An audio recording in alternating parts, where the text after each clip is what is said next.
Ce programme est financé par les amis et partenaires du ministère de Joyce Meyer. Maintenant, vous utilisez votre foi pour recevoir la grâce de Dieu. Vous retournez dans votre siège. Vous demeurez en Dieu de nouveau. Vous vous tenez fermement contre l'ennemi qui vous dit que vous êtes ceci, vous êtes cela, vous êtes ceci, vous êtes cela. Et puis vous continuez à marcher et à courir votre course. Et si vous voulez donner au diable une crise de nerfs, visez comme cela.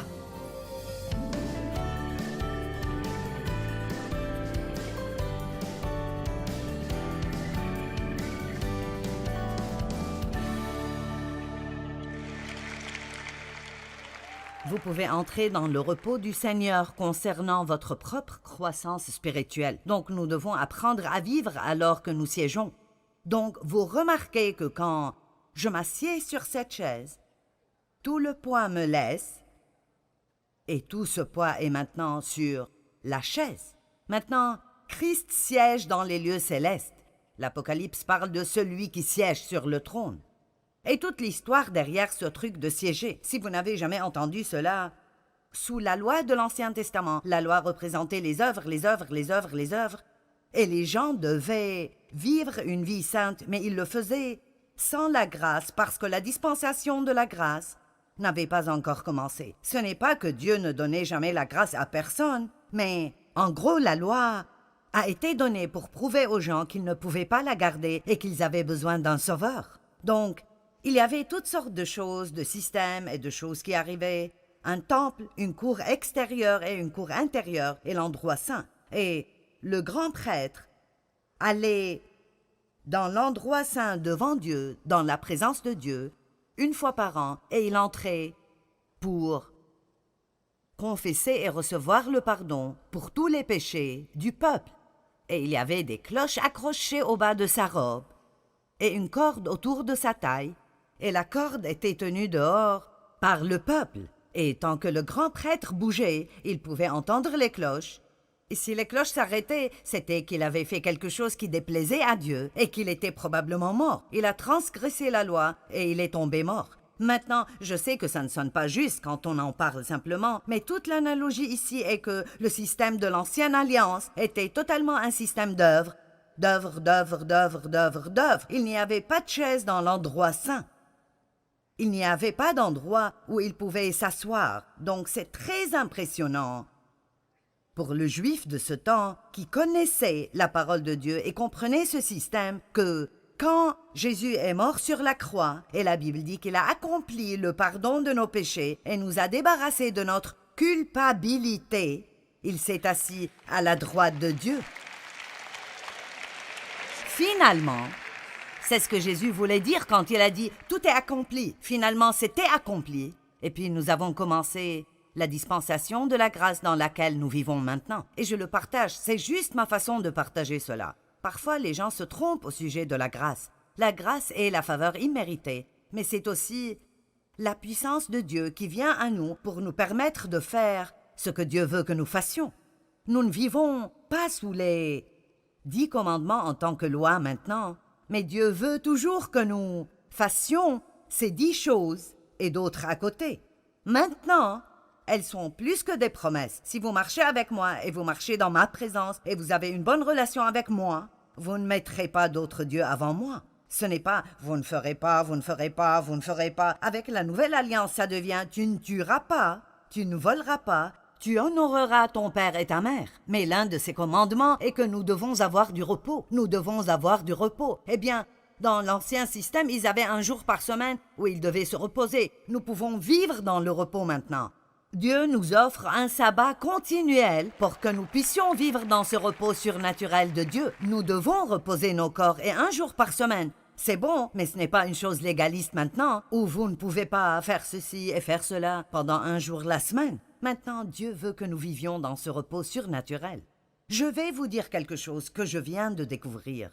Je l'ai découvert dans mes propres notes. J'ai dû l'avoir prêché un jour. Je l'ai entièrement oublié et j'ai regardé mes notes et j'ai pensé « Ceci est vraiment bien ». Je me demande pourquoi je ne l'ai dit qu'une seule fois. D'accord, maintenant écoutez. Dans Genèse 1, 26 à 31, il parle de, disons, le dernier jour de la création où Dieu a créé Adam et Ève. Allons-y une minute. Genèse 1. Oh, vous allez aimer cela. En fait, si je ne disais que cela, votre venue en vaudra la peine.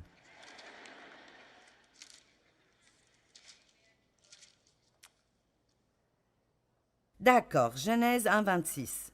Puis Dieu le Père, le Fils et le Saint-Esprit dit, « Faisons l'homme à notre image, qu'il nous ressemble, qu'il ait l'autorité complète sur les poissons de la mer, sur les oiseaux du ciel, sur les bestiaux, sur toute la terre et sur tous les reptiles et les insectes. » Donc si j'étais Adam, je penserais déjà, j'ai beaucoup à faire ici.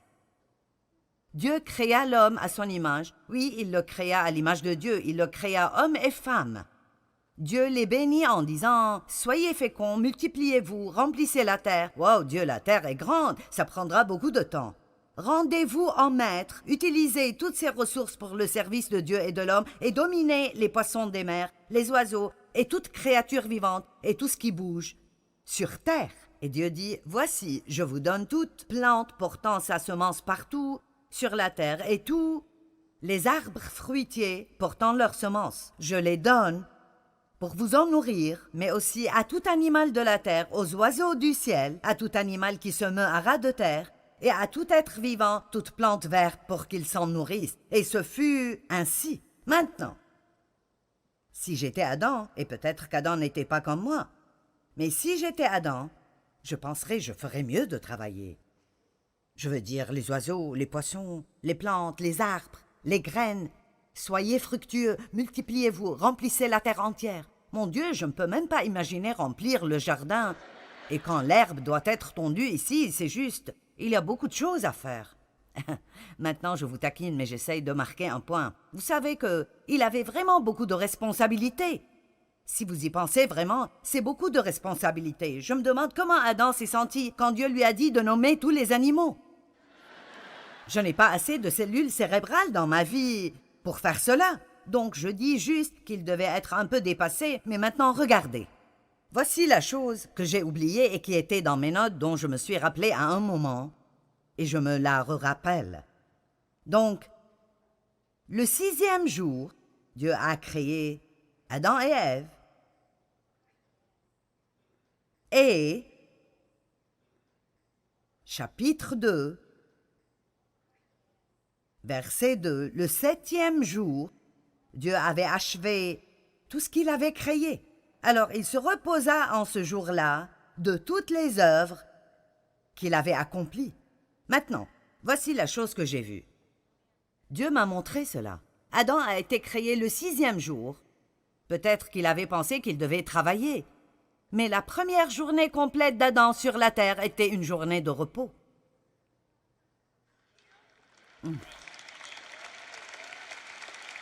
C'est mieux que vous agissez.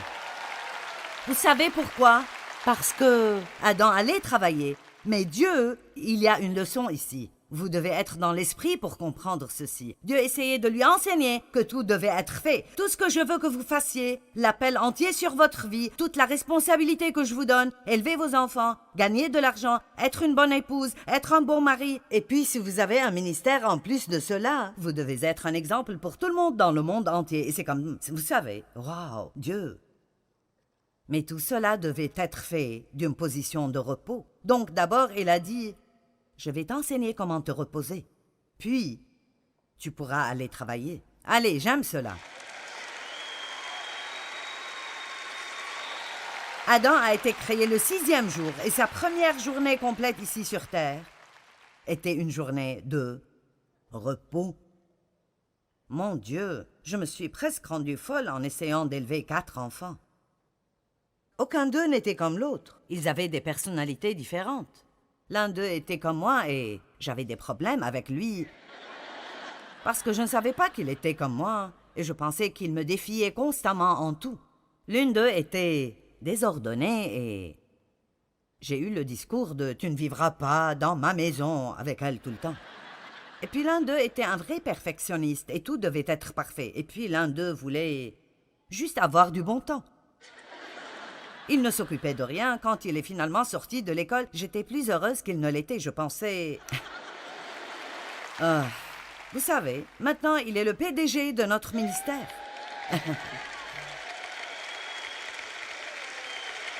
Et maintenant, écoutez. Je veux dire, il avait vraiment des difficultés à l'école. Mais vous savez, personne ne savait alors que les enfants apprenaient de différentes façons et ils n'apprenaient pas vraiment des livres, ils apprenaient par la pratique. Maintenant, il peut réparer n'importe quoi. Je me moque de qu'est-ce qui ne marche plus. Il arrive toujours par le réparer. Je dis, où as-tu appris ça? Il dit, je ne sais pas. Et puis, ma fille qui était si désordonnée, je veux dire, je ne sais même pas comment elle se retrouvait elle-même, sans parler de tout ce qu'elle avait. Cette fille est maintenant mon assistante et elle aide à s'occuper de moi. Donc, laissez-moi juste vous dire que vos enfants changeront et que c'est complètement inutile de vous rendre fou alors qu'ils sont en chemin. Si vous pensez qu'ils font des trucs stupides, rappelez-vous juste des choses que vous faisiez quand vous aviez leur âge. Et vous voici, vous avez survécu. Si vous priez pour vos enfants et vous les élevez dans la parole de Dieu, je me moque de combien ils agissent d'une manière folle. Éventuellement, la Bible dit, si vous les élevez à prendre le droit chemin, quand ils grandissent, ils ne s'en écarteront pas. Amen. Entrez dans le repos du Seigneur. Oh mon Dieu! Vous savez, nous devons apprendre comment vivre comme nous commençons notre marche avec Dieu.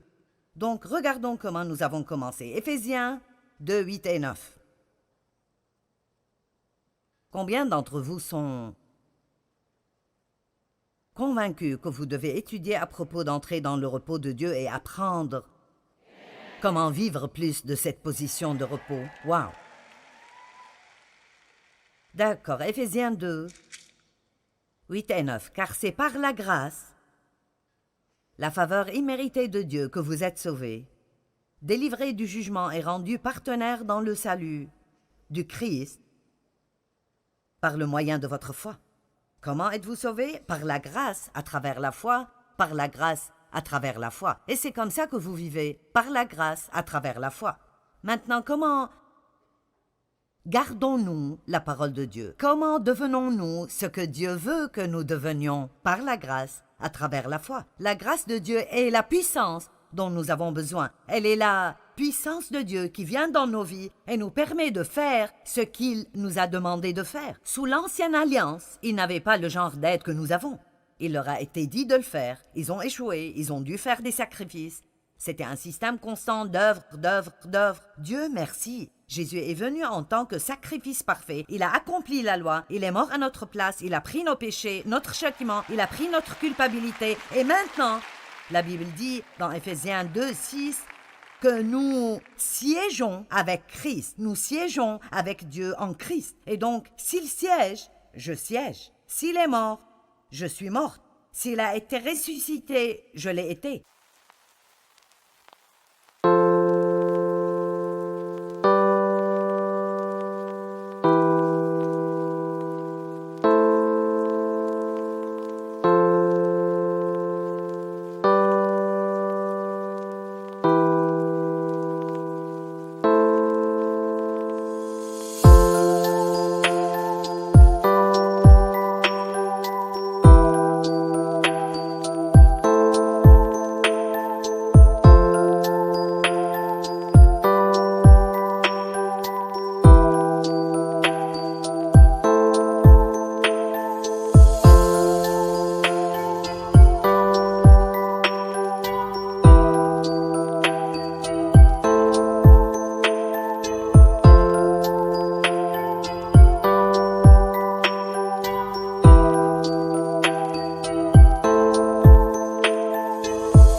il est mort au péché, je suis morte au péché. Je peux vous lire plein de versets, mais ce que vous devez comprendre est que nous sommes en Christ. Et s'il nous voyait en lui avant la fondation du monde, il connaît chaque personne qui croira un jour en lui et nous sommes en lui. Donc si j'ai un billet d'$1 dans un livre et le livre brûle, le dollar brûle aussi. Cela veut dire que tout ce qui est arrivé à Christ, légalement, peut-être pas encore expérimentalement, mais en position et légalement, ça m'appartient par alliance avec Dieu. Maintenant, j'apprends comment marcher en cela dans ma vie de tous les jours. La Bible dit que nous sommes morts au péché. Je peux vous dire que je ne me sens pas toujours morte au péché. Parfois, je sens juste que, oui, je voudrais vraiment vous frapper sur la tête. Je voudrais vraiment vous frapper et j'aimerais vraiment rester en colère contre vous pour les 100 prochaines années. Mais je sais que ce n'est pas ce que Dieu veut que je fasse maintenant, alors... Maintenant, je peux soit essayer d'être bonne, et cela ne marche pas, parce que qu'importe combien vous essayez, si vous laissez Dieu hors de l'équation, vous allez vous fatiguer en essayant, vous allez être frustré et Dieu vous laissera échouer, parce qu'il ne nous laissera rien faire avec succès sans son aide. Mais si je vais vers Dieu et je dis, tu sais quoi, je sais que ce n'est pas vraiment ce que je veux. Je ne veux pas vraiment rester en colère. Je ne veux pas vraiment parler d'eux. C'est ce que ma chair veut, mais mon nouvel homme, la nouvelle personne en moi, je veux faire ce que tu veux que je fasse. Mais Dieu, je ne peux pas le faire sans toi, j'ai besoin de la grâce. Donc ce que je fais, je ressors ma foi n'est pas là pour que je puisse accomplir, mais ma foi est là pour recevoir la grâce de Dieu, pour me permettre de faire ce que Dieu veut que je fasse, et Dieu reçoit toute la gloire.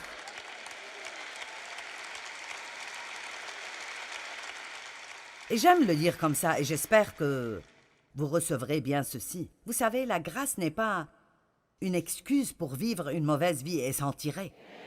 C'est la force de ne pas devoir le faire. Amen. Dieu merci, nous n'avons pas à vivre une vie de péché, parce que nous avons un nouveau cœur, donc nous ne voulons pas cela.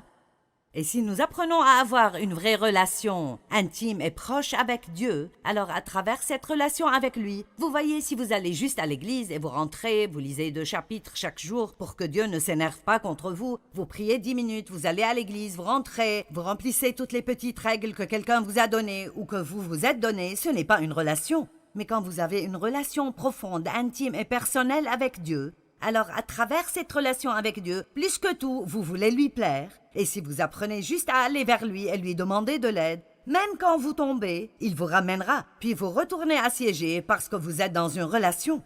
Dieu n'est pas en colère contre moi parce que j'ai fait une erreur. Il savait que j'allais la faire avant que je ne sache moi-même. Et il n'est pas en colère contre moi. Il m'aime inconditionnellement. Alors je peux me reposer en lui. Je peux me lever de nouveau. Je peux marcher de nouveau en Dieu. Et je peux courir ma course. Mais nous devons toujours retourner à siéger, siéger, siéger, siéger, siéger. C'est par la grâce que vous êtes sauvés, par le moyen de votre foi. Cela ne vient pas de vous. Ce n'est pas votre œuvre, de votre propre travail. C'est un don de Dieu. Ce n'est pas le fruit d'œuvre, ni l'accomplissement des demandes de la loi. Ce n'est pas le résultat de ce que qui que ce soit peut faire pour que personne ne puisse en être fier ou prendre la gloire. Maintenant, ceux d'entre vous qui ont reçu Christ comme sauveur, je veux que vous pensiez au temps dans votre vie. Rappelez-vous un temps.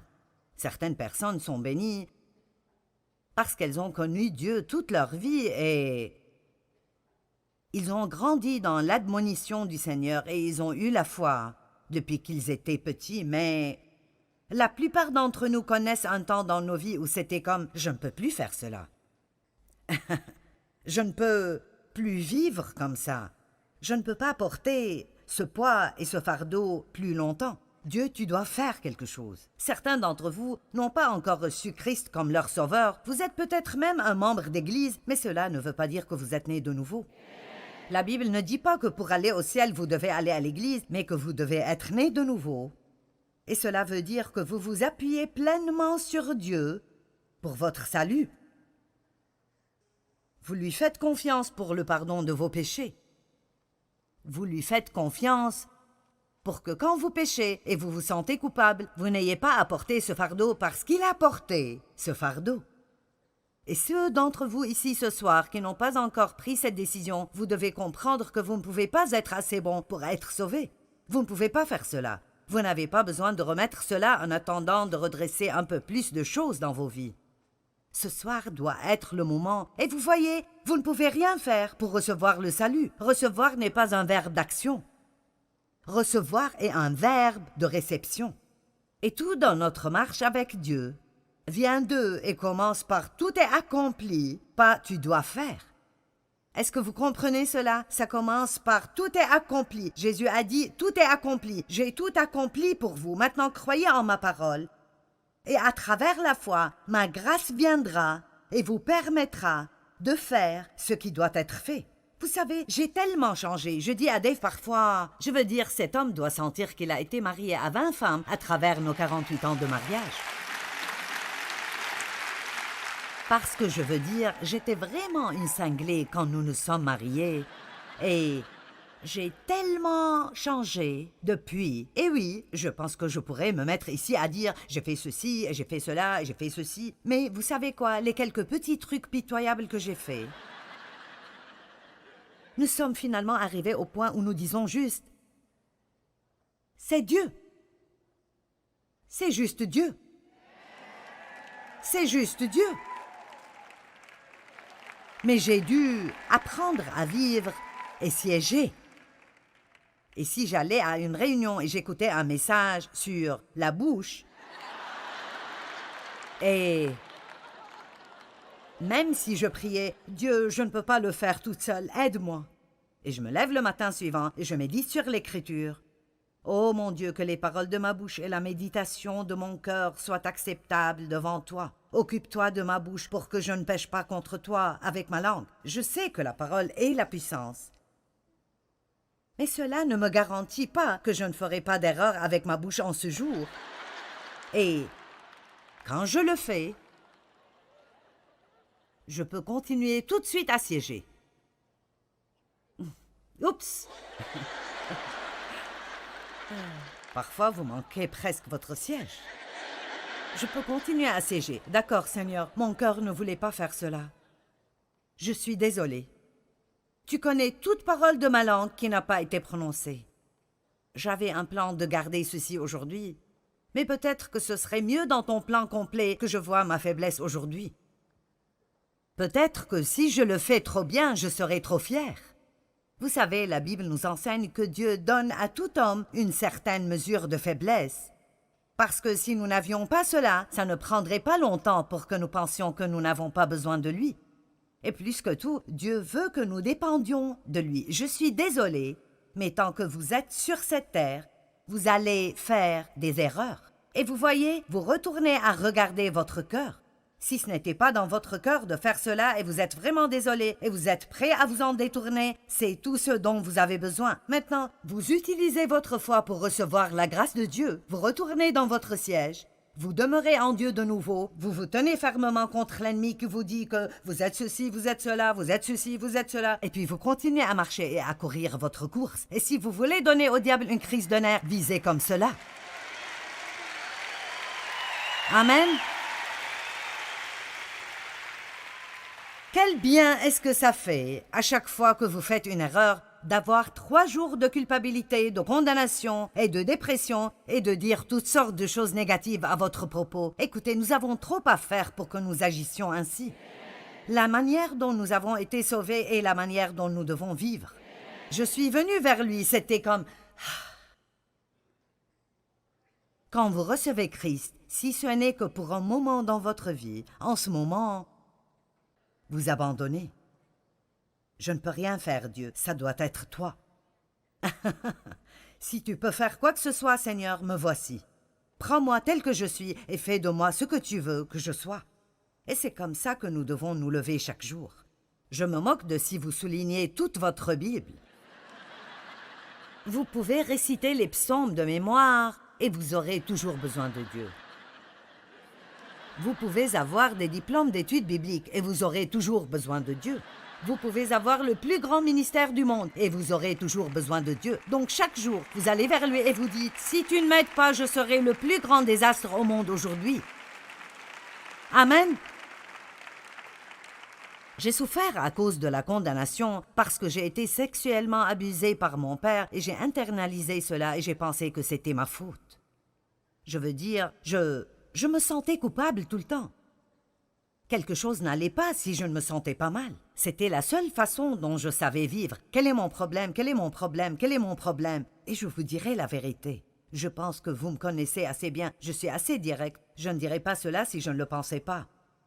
Quant à la culpabilité et la condamnation, probablement, si elle vient à moi, peut-être 2 minutes, et puis je dis, oublions cela, je suis déjà passé par là, je ne vivrai pas comme ça. Amen.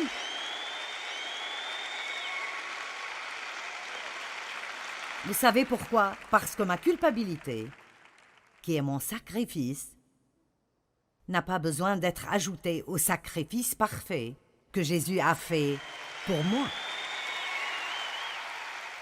La même façon dont nous sommes sauvés, pas par vos actions, par la grâce à travers la foi.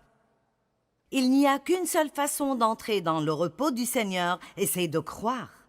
Donc quand nous faisons une erreur, nous croyons que notre péché est pardonné, parce que nous sommes désolés et nous nous sommes repentis, et puis nous agissons comme si nous croyions ce que nous disons croire. Nous nous levons, nous retournons aux œuvres du royaume, nous nous reprenons, nous continuons. La prochaine fois que nous commettons une erreur, nous nous reprenons, nous nous levons, nous continuons.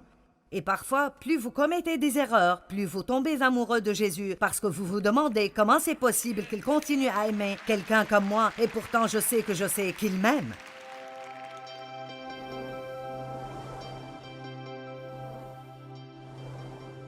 Vous savez, en tant qu'enfants de Dieu, nous avons une opportunité d'entrer dans son repos surnaturel et de vivre nos vies là. Quand nous nous appuyons sur sa direction et sa force, nous pouvons avoir la paix dans notre pensée et nous pouvons accomplir tout ce que nous devons faire.